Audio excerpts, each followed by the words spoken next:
So the triple scalar product, it's defined to be U dotted with V cross W. Okay, so this is a good opportunity to check your knowledge as far as what these two different kinds of products do. The dot product produces a vector or a scalar. A scalar. The cross product produces a vector or a scalar. Vector. So if you take a dot product, so first of all, does it make sense? Does it make sense to take a dot product of a vector and a cross product? Yeah, because they're both vectors. What wouldn't make sense is to go like this.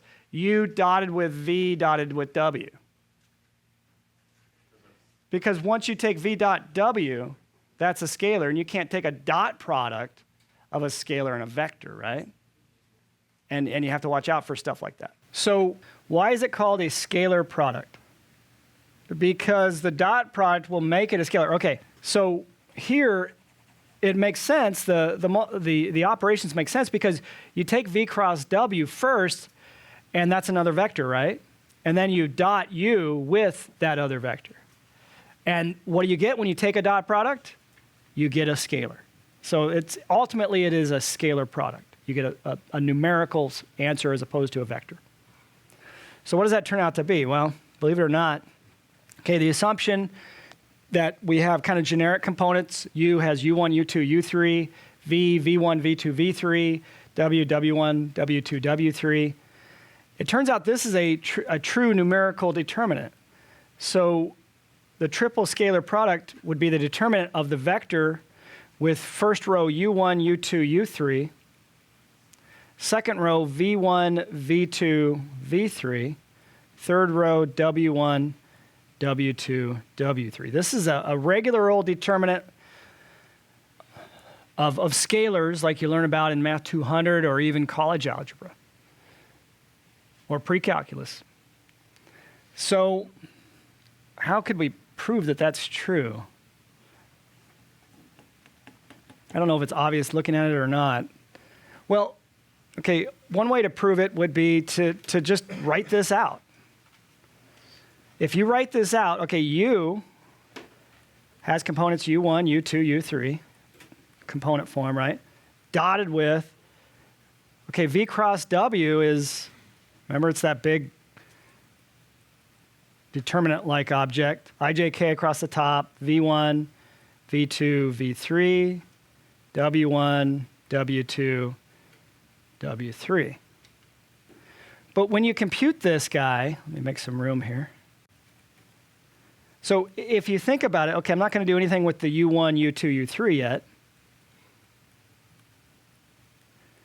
But if you think about what this guy is in terms of the smaller 2x2 determinants, it becomes clear why that triple scalar product is just a determinant of the components of the three vectors. Think about it. Cross out first column. You get V2, V3, W2, W3 times I, so big parentheses here, because, okay, I'm mixing. Okay, I don't have to do that. I don't want to confuse you. I don't want to mix ijk form with component form. So I could go ahead and write this in component form, right? So there's your first component. And then your second component, cross out the second column, V1, V3, W1, W3, determinant of that.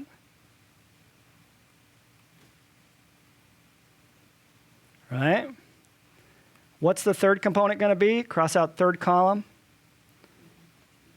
V1, V2, W1, W2, determinant of that.